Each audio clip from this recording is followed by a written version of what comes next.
हमारे बहुत से दोस्त क्राइम रिपोर्टर बड़ी अच्छे भी हैं, लेकिन एक आम तासुर है और जिसमें किसी तरह हकीकत भी है, जब मैं खुद जर्नलिज्म कर रहा हूँ कि जो पंजाब के लाहौर के जो बड़े पुलिस अफसरान हैं उनसे क्राइम रिपोर्टर्स मंथलियाँ लेते हैं और इवन बदमाशों तक से लेते हैं। यानी वो बदमाश जिनसे सारा पाकिस्तान घबराता है वो जर्नलिस्ट को देते हैं। क्या ये बात सच है? यानी हम किसी को स्पेसिफिक होकर नहीं कह रहे।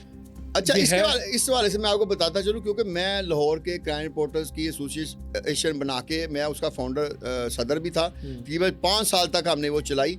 इस दौरान मेरे पास इस तरह की जो शिकायत आती थी। अच्छा। तो लाहौर के एक बहुत अहम क्राइम रिपोर्टर थे, तो अब मेरा हाल उनका नाम बताना अच्छा नहीं, तो उनके बारे में कहा गया कि जी दूसरे क्राइम रिपोर्टर ने कहा है कि ये जो दाता साहब के पीछे जो एक जुआ खाना है वहाँ से मंथली लेते हैं और कुछ कैंट के इलाके से लेते हैं। तो जब हमने कहा कि देखो यार, हम कोई अदालत तो नहीं कि हम फैसला करें, लेकिन हमने उससे पूछा कि आप बताएं। उसने कहा जी जिस क्राइम रिपोर्टर ने आपको ये बताया है, अगर वो भी वहां से ही मंथली ना लेता हो तो मुझे जो मर्जी सजा दे। इसका मतलब है शिकायत लगाने वाला और जिसके बारे में शिकायत लगी दोनों मंथली लेते दोनों लेते थे। तो यानी करते क्या हैं? यानी जुआ खाने को कहते हैं हम आपकी खबर नहीं छापेंगे। नहीं, इसमें ना 2 तरह की तरीका का एक होता है। देखिए, एक हमारे क्राइम रिपोर्टर थे, उन्होंने गड़ी चौक इलाके में लगा दिया कि ये फलां क्राइम रिपोर्टर के जेरे साया ये रेंट का कार चल रहा है। ठीक है। तो ये से लगा रहा मैं बताता चलूं कि अब आप देखेंगे बड़ी बड़ी हाउसिंग सोसाइटीज है ना, तो उसके ऊपर लिखा होता है कि इस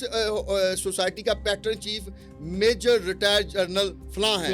तो उनको तनख्वाह घर बैठे मिलती है, सिर्फ उनका नाम इस्तेमाल होता है। तो कुछ लोग जो है ना इस तरह के क्राइम रिपोर्टर्स का नाम इस्तेमाल करते हैं, लेकिन जो ऐसे क्राइम रिपोर्टिंग कर रहे हैं ना या जिनका इसमें ताल्लुक होता है, वो बाद में एक तो ये होता है कि छुप नहीं सकती। क्राइम रिपोर्टर्स में शोर मच जाता है कि कौन किस से ले रहा है। एक तो ये चीज़ होती है। दूसरा जो है ना, वो पैसे क्योंकि हलाल के नहीं होते, वो बच्चों पे भी नहीं लगते और आप पे भी नहीं लगते। हमने बहुत सारे ऐसे अपने साथियों को देखा है कि वो जो बाद में जो इस तरह की कमाई थी ना, उसने ज़िंदगी के अंदर बहुत सारे खला और जो बदबख्तियां पैदा कर, सामने हो जाता है। हो जाता है। ठीक है।